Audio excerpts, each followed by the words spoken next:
Clearing the cache of an app like Google Play Store can help in several ways, like fixing the app issues of corrupted files, app not loading, improving app performance, updating and refreshing app, and other functions.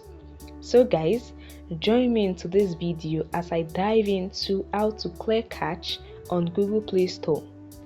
The first you want to do is to open up the Settings app on your device. Now tap on App and Notification or App and Management as it appears on your device, whichever, just tap on it. The next thing you do is to tap on App List, and this will open up all the apps on your device. You can see the apps on your device. Locate the app of which you want to clear the cache, which is the Google Play Store.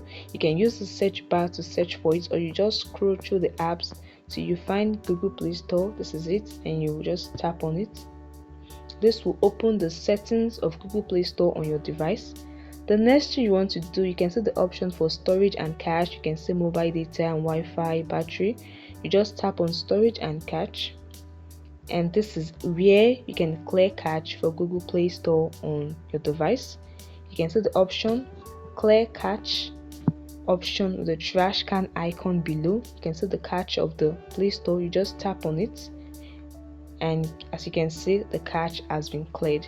It's that easy, guys. Additionally, there's a shortcut you can use to clear cache.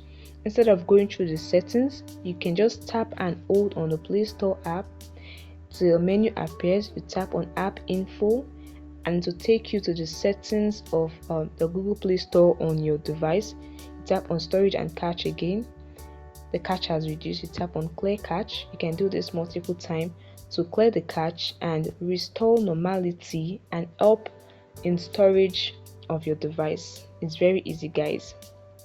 I hope this video helped you. Please like this video, hit the notification bell, and subscribe to the channel. Thanks for watching, guys. Bye, and see you in the next video.